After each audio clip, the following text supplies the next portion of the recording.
የምርመራ ውጤቱ ደርሷል። የምን ምርመራ? ልጅ ነኝ ያልሽበት ነው አረሳሽ? ደረሰ እንዴ? ምን ነው አይደርስ መስሎሽ ነበር? አይ እንደዛ ማለቴ ሳይሆን ድንገት ሆኖብኝ እኮ ነው። አሁን እውነተኛ ማንነትሽ ይገለጣል።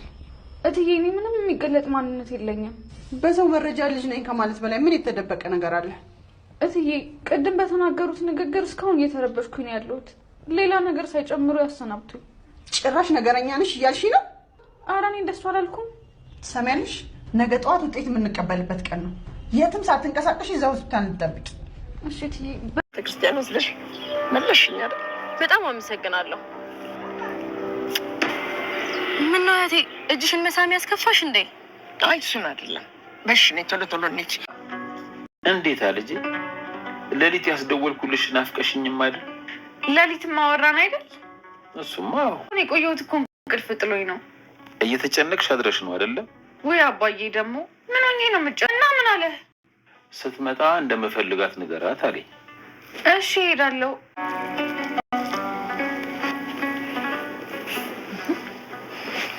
ሀና እስካሁን አልመጣችም እንዴ? መምጣት አልመጣችም፣ ግን እኔ ምግብ መስራት ስለፈለግኩ ነው የሰራሁት። እሱም አይገባኛል፣ ግን እሷ እንዴት ነው ልጇን ስስማት እንዴት እንደደነገጠች። እውነትሽን ነው? አዎ። ምን ሆነሻል ስላት ግን ታየው ምናምን ስሚያት በጣም ነበር ደስ የሚላት፣ ለዛ ነው የደነገጠችው። እማማ እንዴት ነሽ? ደህና ነሽ? ሰላም ነሽ? እንዴት ነሽ? ሜሉ ግን እያራቀችኝ ነው። ምን አደረገች? መስፍኔ ሲመጣ አልነገረችኝም። ይኸው ያንቺንም መምጣት አልሰማሁም። ተይ እንጂ እንደዚህ ማታረግ ሙሽ ስልሽ ሆዷ እያራቀኝ ነው። ምን እናንተ ጓደኝነት እንደሆነ እንዲሁ ላዩን እኮ ነው። እንደው የእኛ ጓደኝነት ተውጦልሽ አያውቅም። ምን ነው አሴሪ አስከፋውሽ እንዴ? ኧረ እንደዛ አላልኩም። መምጣትን ስላላወቅሽ መቼም እኔን ፈልገሽ አልመጣሽም ብዬ ነው። ካልሽው ሜላትና ልጆቹን ሰላም ብያቸው መጥቼ እናወራለን። ይሁን እስቲ ተከፈሉ የሚያሳይ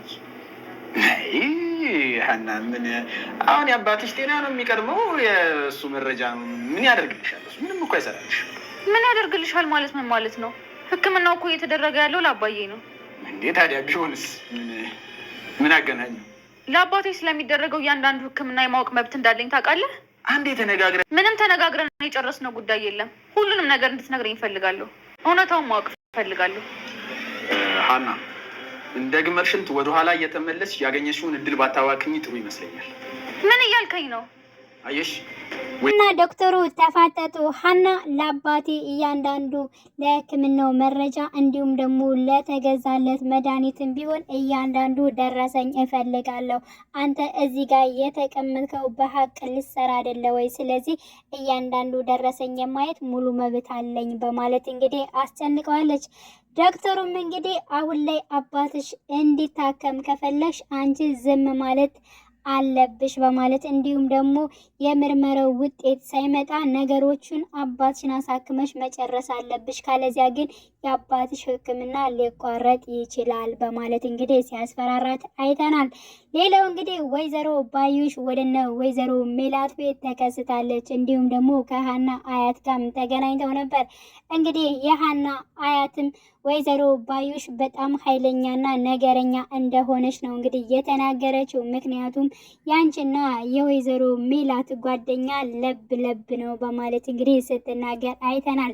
ያ ማለት እንግዲህ በጣም ይሄን ያክል ሳይሆን የሆነ ነገር እንደምታስብና ተንኮል እንደምትሰራ የባዩሽ ነገር ማሳያ መሆኑ ነው። ሌላው እርግብ እንግዲህ አያቷን እንዴት አድርጋ መቅረብ እንዳለባት እንግዲህ ሀናንሽ ልጄ ብላ የተቀበለችው አያት ወደ እርግብ እንዴት መቀየርና እንዴት መውሰድ እንዳለባት ከእናቷ ምክር ወስዳለች። ምክንያቱም ወይዘሮ ሜላት እንግዲህ ልጄ እርግብ ነች ብላ አምና ስለተቀበለች እንዲሁም ደግሞ አያት ሀናንሽ ልጄ በማለት ስላሰበች፣ ስለዚህ የሁለታቸው የእርግብን ሀሳብ ስላልተቀበለች ግን ደግሞ በልጅነቷ ሀሴት ምን እንደምታደርግና አያቷን እንዴት ማስደሰት እንዳለባት ያለውን ነገር እንግዲህ ወይዘሮ ሜላት ለእርግብ መክራት ነበረ።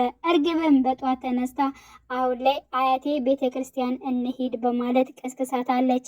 ሰላም ጤና ይስጥልኝ የቻናሌ ተከታታዮቼ ቤተሰቦቼ፣ በያላችሁበት ሰላማችሁ ይብዛልኝ። ለቤቴ አዲስ የሆናችሁ የደውል ምልክቱን በመጫን ቤተሰብ ይሁኑ። ነባር ቤተሰቦችም ስለምታበረታቱኝ አብራችሁኝ ስላላችሁ እጅግ አመሰግናለሁ። ተወዳጁ የሆነው ኖላዊ ተከታታይ ድራማ በክፍል 49 ከች ብለዋል።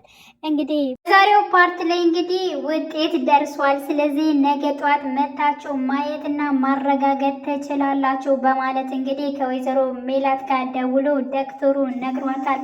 እሱም እንግዲህ ማን ይሁን የሚለው ነገር እጅግ በጣም አጓጊ ፓርት ላይ ነው ያለ። እርግጠኝነት እንግዲህ ወይዘሮ ባይሽ የሕክምናውን ውጤት ቀይረዋለች። እሱም እጅግ በጣም ደስ ብሏል። ስትስቅ ነበረ።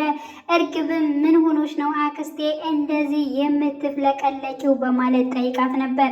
እንዴ አልሰማሽም እንዴ? የሕክምና ውጤት እኮ ደረሰ። የቱ ነው ምንድን ነው በማለት እንግዲህ በእርግጥ ያው እርግብም የረሳች ይመስለኛል። ሀና ግን በመደናበር ነው ወይዘሮ ሜላት ራሱ ውጤቱ ደርሷል፣ ነገ ንቅንቅ እንዳትይ፣ ከዚያው ሐኪም ቤት እንገናኝ፣ የአንቺ ውሸት ያን ጊዜ ይገለጣል በማለትም እንግዲህ ወይዘሮ ሜላት ሀናን አስጠንቅቃታለች። እንግዲህ እርግብ ሽንፈላ ምክንያቱም እኔ የወይዘሮ ሜላት ልጅ እንዳልሆንኩኝ የታወቀ ነው። ስለዚህ ምርመራው ምናልባት ወደ ሀና ያደላል የሚለውን ሀሳብም ሰጥታ ነበር።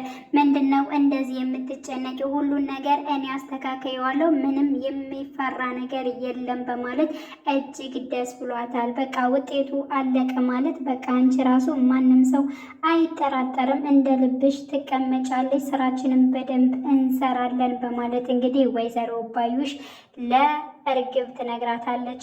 እንግዲህ ሀና አሁን ላይ እንግዲህ ልጅ በሆንኩኝና ነገሮች ሁሉ ባለቀለት የሚል ሀሳብ በልቧ በእርግጠኝነት ይኖራል። ምክንያቱም በጣም ብዙ ነገሮችን ስላጨናነቃት፣ አንደኛ የአባቷ ጉዳይ አለ። ምናልባት ልጇ ካልሆንኩኝና ይህ ውጤት የተሳሳተ ነገር ቢሆን እንኳን አባቴ መታከም አይችልም የሚል ሀሳብ አላት። ዶክተርም አስጠንቅቋታል። ምክንያቱም መረጃ ስጠኝ ማየት እፈልጋለሁ የአባቴን ሕክምና ብላ በጠየቀችው ሰዓት አባትሽ እንዲድን አፈልግም ወይም መሆንሽ ነው? ለምንድን ነው አርፈሽ የማትቀመጭው? እንዲሁም ደግሞ ውጤቱን ያዩ ሰዓት እኮ በዚያን ሰዓት የአንቺ አባት መታከም የማይችልበት ጊዜ ይመጣል በማለት እንግዲህ ሲነግራት ነበረ። ስለዚህ አሁን ላይ ሀናን እጅግ በጣም ብዙ ነገሮች እያሳስባታል። እና ባዩሽ ይህን ነገር ያደረገችው የሆነ ነገር አንድ ሰው መፍትሄ ሊያመጣ ይገባ ነበር። ምክንያቱም እንግዲህ ከዶክተሩ ጋር ተመሳጥራ ስትሰራ አንድ ሰው ማየት ነበረበት። እንዲሁም ደግሞ ወይዘሮ ባዩሽና እርግብ ጋር ሲያወሩ ይብን ከነ ወይዘሮ ሜላት ቤት አብረው ሁለታቸው ሲያወሩ እንኳን ስለሌላ ጉዳይ አንድ ሰው እንኳን እነሱን የሚያይ ወይንም ደግሞ ፍንጭ የሚያመጣ ነገር የለም። እስካሁን ማንም የጠረጠራቸው ነገር የለም። እንግዲህ ወይዘሮ ባዩሽንና እንዲሁም ደግሞ እርግብን አንድ ላይ አይታ ነበር ሀና ማለት ነው። ግን ደግሞ አሁን ላይ እሷን በጣም እንዳጠረጠራት እያደረገች ትገኛለች። በተለይ ዛሬ ራሱ ወይዘሮ ሜላት እንግዲህ ሀናን በምትቆጣበት ሰዓት ለምን ትቆጫታለሽ? አባቷ እኮ ታሞባት ነው። ስለዚህ መረዳት አለብሽ ወይዘሮ ሜላት፣ ምን ሆነች ነው? ተረጃት እንጂ አባቷ እንኳን ታሞ ትተው በመንጣቱ ራሱ ልታመሰግኛት ይገባል። አባትን ያክል ነገር ሐኪም ቤት ትታ ነው የምትመጣው ወደ አንቺ ስራ። ስለዚህ አንቺ መረዳት አለብሽ በማለት እንግዲህ ለሀና የወገነች መስሎ ስትናገር አይተናል። ይህን ቃል ግን ስትናገር የነበረው አንደኛ እሷ ጥሩ ለመምሰል ነው፣ ሁለተኛ ደግሞ አባቷ እንዲታከም እሷ መታገስ አለባት። ምክንያቱም የአባቷን ሕክምና የተጨመረውን ብር ከዶክተሩ ጋር እሷ ስለምትበላ ተካፍላ ማለት ነው። ያ ማለት ከዚህ ቤት ወጣች ማለት ደግሞ ያው የሀና አባት ያ ሁሉ ብር ተጨምሮ መታከም አይችልም ማለት ነው። ካልታከመና እሺ ብላ ሜላት ካልሰጠች ብሩን ደግሞ ከዶክተሩ ጋር መካፈል አችልም ስለማይሰጥ ማለት ነው። ስለዚህ ቢያንስ እንኳን አባትሽ እስከሚታከም ድረስ መታገስ አለብሽ በማለት እንግዲህ ከዛ በኋላ ደግሞ ወዲያውኑ ሞተሽ መሄድ ትችያለሽ በሚል እንግዲህ ለሀና ስትመክራት ነበር። እንዲሁም ወይዘሮ ሜላት በጣም ክፉ ሴት እንደሆነችም ለሀና ስትናገር ነበር። እሷ ልታሚኝ ነው ወይንስ ደግሞ እኔ ልትመክሬ ነው በማለት ላንቺ ነው ስለዚህ አባትሽ እንዲታከምልሽ አንቺ በጊዜ ወደ ስራ መምጣት አለብሽ። ጸባይሽን አሳምረሽን መቆየት አለብሽ አባትሽ እስከሚታከም ድረስ። ከዚያ በኋላ ምን ጥቅለሽ ትወጫለሽ ስትላት ነበር። ለምንድን ነው እኔ ምን ጥቅው የምወጣው? እኔ በራሴ ጉዳይ ከሆነ እስከ ጥግ ድረስ ብቀጣ ችግር የለብኝም ባጠፋው ጥፋት ከሆነ፣ ካለዚያ ለእውነት እታገላለሁኝ በማለት እንግዲህ ሀና መልሳላታለች።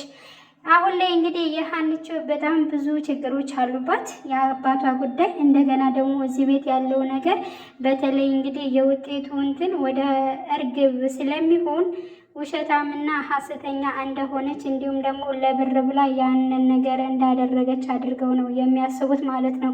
ግን ደግሞ የሀናን እውነታ ማን ሊጋፈጥላት ይችላል? ተምቹ ደውሎ ነበር እንግዲህ አሁን ላይ ለአሴር ደውሎለት ነበር። ምክንያቱም ከሱ ነው የሚመጣ ብዬ አስባለሁ ማለት ነው።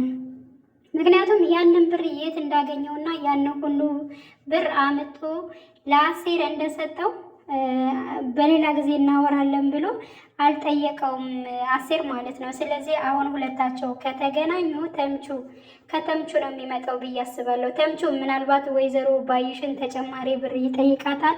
በዚያ ብር አልሰጠኝ ስትለው እንግዲህ ሌላ ውስጥ ይገባሉ። ከዛ ያ ፎቶና ያ መስቀል ምን እንደሆነ ያለውን ነገር በሙሉ ግልጽ ያደርጋል ብዬ አስባለሁ ማለት ነው። በዚያ ላይ የጠፋት ነገር መስቀልና እንዲሁም ፎቶ እንደሆነ ለአሴር ሀና የነገረችው አይመስለኝም። ግን በዚያ በኩል በተምቹና እንዲሁም በአሴር በኩል ነው የሚታወቀው ብዬ አስባለሁኝ። አሊያም ደግሞ የሀና እንደዚህ ታሪኳ እንደተሰረቀች ሁሉን ነገር እንግዲህ ሲነግረው ምናልባት አሳዝነውም እሱን እውነታ ሊያወጣ ይችላል ብዬ አስባለሁ። አሁን ላይ እንግዲህ ሕክምና ውጤቱን ካለቀ በኋላ እንዲሁም የመጨረሻ ሕክምና ነው ኖላዊ የሚታከመው። ኖላዊ ከሕክምና ወጣ ማለት አሴርም ከተምቹ ጋር የሚገናኝበት አጋጣሚ ይኖራል ማለት ነው። ስለዚህ ነገሮቹ ከዛ በኋላ ይጣራሉ። ከሀና ጎን የሚሆኑ ሰዎች አብረው ይዘልቃሉ ብዬ አስባለሁ። በእርግጠኝነት ውጤቱ ወደ እርግብ ቢሄዱ ከቤተሰቦቿ ውስጥ ራሱ የማይቀበሉ ሰዎች ይኖራሉ። አያቷ ለምሳሌ ላትቀበል ትችላለች። ግን ደግሞ አሁን ላይ አሴት በልጅነቷ የምታደርገውን ነገር ማድረግ እንዳለባት ወይዘሮ ሜላት እንግዲህ ለእርግብ መክራት ነበር። ስለዚህ አያቴ እንድትወደኝ ወይንም ደግሞ እንድትቀርበኝ ምን ማድረግ አለብኝ? እናቴ በእኔ ምክንያት እኮ እናንተ እየተጣላችሁ ነው። ስለዚህ የደስታችሁ ምንጭ እንጂ የጠባችሁ ነገር እኔ ምክንያት እንዲሆን አልፈልግም በማለት እንግዲህ ለወይዘሮ ሜላት እርግብ ተናግራ ነበረ። በቃ ምን ማድረግ እንዳለብሽ እና እንዲሁም ደግሞ ከአያትሽ ጋር እንዴት መቀራረብ እንዳለ ብሽ እኔ አስረዳሻለሁ። ያን ሁሉ ስታደርጊ በጣም ትወድሻለች። ጀግናና እንቅልፋም ያልሆነ ሰው አያቴ እናቴ ትወዳለች በማለት እንግዲህ ያለውን ነገር አስረድታታለች። እንዲሁም ደግሞ በጠዋት ቀስቅሳ ቤተክርስቲያን እንሂድ በማለት እንግዲህ እዛ ትሄዳለች ማለት ነው። ከዛም ጠይቃት ነበረ። እንዲሁም ከጠየቀቻት በኋላም አመሰግናለሁ በማለት እጇን ስማታለች። ያ ማለት ሀሴት በልጅነቷ እጇን ትስማት ነበር እና እንግዲህ የወይዘሮ ሜላት እናት ደንግጣለች። ምክንያቱም እጇን ስለሳመቻት ያ ማለት ሀሴት አንቺ ነሽ ማለት ነው እንዴ በማለት በመጠራጠር ደንገጥ ብላ እጇን ወደ ራሷ አቀረበላለች ማለት ነው። እና ይህን ነገር ያደረገችው ወይዘሮ ሜላት የመከረቻትን ሰምታ ነው። ግን ደግሞ እንደተመከረች እና በአንዴ እንደተቀየረች የሀንቾ አያት አውቃለች። እና የወይዘሮ ባዩሽና እንዲሁም ደግሞ የዶክተሩ ሴራ በቅርብ ይጋለጣል። በእርግጥ ብሩን ሊወስዱ ይችላሉ፣ ሊሳካላቸው ይችላሉ። ግን ደግሞ ይህ ጉዳቸው ሳይወጣ አይቀርም ብዬ አስባለሁኝ። እና ውድ የቻናሌ ቤተሰቦቼ በዛሬው ቪዲዮ ይህንን ይመስላል። በያላችሁበት ሰላማቸው ይብዛልኝ። በእርግጠኝነት በክፍል 40 ውጤቱን የምናየው ይሆናል። ሌላ ችግር በነገራችን ላይ ውጤቱን በመጠበቅ ስንት ፓርቶች ያልቀዋል ማለት ነው እና ጠብቀናል ማለት ነው። እና ግን በክፍል 40 በጉጉት እንጠብቃለን። ምክንያቱም የመጀመሪያ ፓርት ነው። በዚያ ላይ ውጤቱ ተጨርሷል እናውቃለን። እና ውድ ቤተሰቦች በያላችሁበት ሰላማችሁ ይብዛልኝ።